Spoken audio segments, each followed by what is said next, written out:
Olá, bom dia para você que nos acompanha. Seja muito bem-vindo a essa edição. Estamos de volta ao vivo. São 11 horas da manhã pelo horário de Brasília. Vamos juntos conferir os principais destaques do Brasil e do mundo desta quinta-feira. O presidente do Tribunal Superior Eleitoral, ministro Alexandre de Moraes, indeferiu o pedido do Partido Liberal para anular o segundo turno das eleições deste ano. Na decisão, o ministro condenou os partidos da coligação de Jair Bolsonaro a pagar uma multa no valor de quase 23 milhões de reais. Na decisão, Moraes rebateu as questões técnicas levantadas pelo partido do presidente Jair Bolsonaro. O ministro disse que o partido não fez o aditamento de supostas irregularidades no primeiro turno e não apresentou indícios que justifiquem a instauração de verificação extraordinária da apuração. Moraes, em decisão na noite desta quarta-feira, aplicou à coligação Pelo Bem do Brasil, que lançou Bolsonaro à reeleição, multa de 22,9 milhões de reais. Também foi determinada a suspensão de repasses do fundo partidário para a coligação até o pagamento da multa. Após o despacho de Moraes, o PL informou em nota que o partido já acionou a assessoria jurídica para analisar a decisão. Na terça-feira, o PL protocolou no TSE uma representação eleitoral para questionar o resultado da eleição e apontou o suposto mau funcionamento de urnas no segundo turno como justificativa. Moraes deu prazo de 24 horas para a legenda aditar a petição para a apresentação da relação de urnas supostamente defeituosas nos dois turnos. Com a PEC da transição travada, o grupo de transição já pensa em uma alternativa para viabilizar os R$ 600 do Bolsa Família, com aquele adicional por criança de até 6 anos. Uma medida provisória no lugar de uma emenda ganha força e pode ser a solução. As negociações seguem travadas em torno da eventual proposta de emenda à Constituição que tira o Auxílio Brasil do teto de gastos. Com isso, a equipe econômica de transição pensa em um novo plano que pode resolver a questão. Uma medida provisória sobre o assunto a ser editada com força de lei no início do mandato do próximo governo. Diante das dificuldades encontradas, parte dos senadores e deputados federais da base do governo eleito passaram a defender nas últimas horas que a equipe de transição desista da ideia de tentar aprovar a chamada PEC do estouro no Congresso Nacional. A falta de prazo para que o Auxílio Brasil fique fora do teto de gastos e o tamanho do rombo fiscal são os pontos mais discutidos. A vontade inicial da equipe de transição era de que o programa social ficasse fora do teto de forma permanente ou ao menos por 4 anos.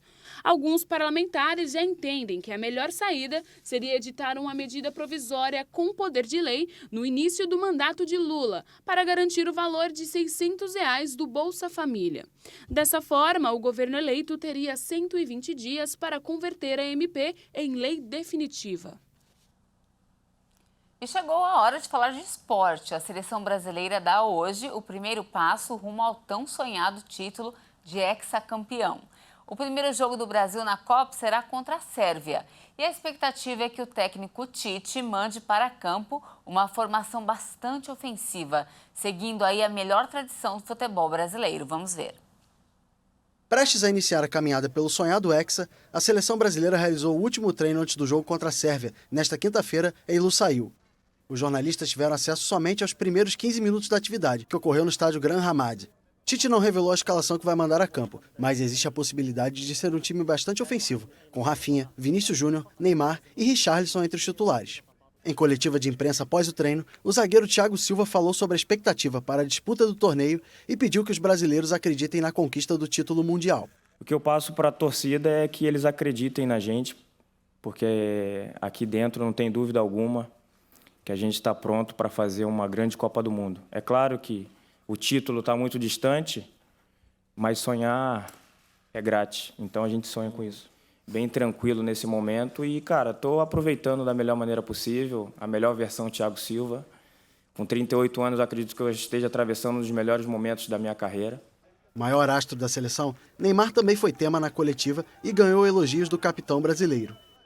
Com certeza chega um Neymar bem melhor preparado e eu acho que o legal de tudo é que ele não tem vaidade nenhuma. Comandante do Brasil pela segunda Copa do Mundo consecutiva, o técnico Tite minimizou o sentimento de pressão pela estreia.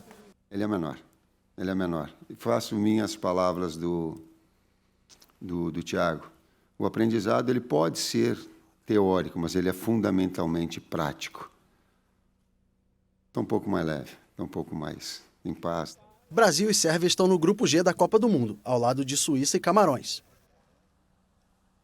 E já estamos chegando ao fim dessa edição, mas antes, como acontece em toda a Copa, o país deve parar hoje para ver a seleção jogar. Mas será que as empresas são obrigadas a liberar o funcionário para assistir a partida? Vamos descobrir a resposta. Já é tradição. Em dia de jogo do Brasil, as ruas ficam coloridas de verde e amarelo.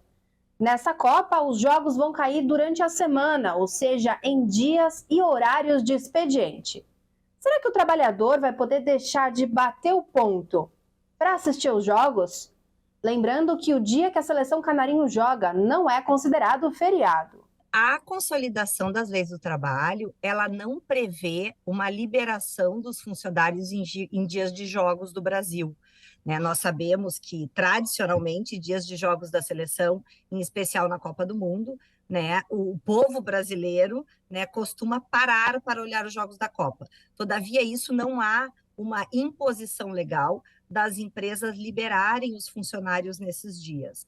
Claro que é uma situação de bom senso, um acordo entre empresas e empregados, mas essa definição da liberação ou não dos empregados para os jogos da Copa, para assistir os jogos da Copa, é uma definição do empregador. Então, nós temos aí algumas alternativas.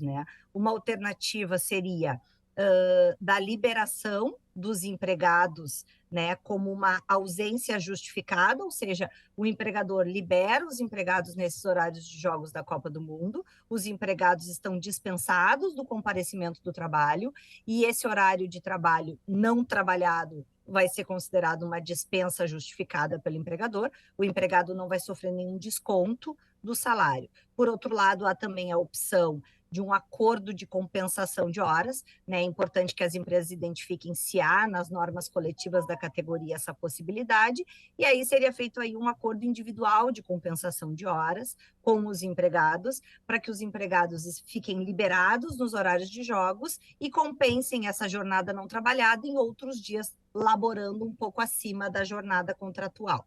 Então fica a dica aí para você da doutora Larissa Salgado. Agora é traçar um esquema tático para driblar o seu chefe, se posicionar na frente da televisão e, quem sabe, correr para o abraço. Tudo tem um jeitinho, né, gente? Olha, essa edição fica por aqui. Agradeço demais a sua companhia. A gente volta a se encontrar daqui a pouquinho na edição de 13h.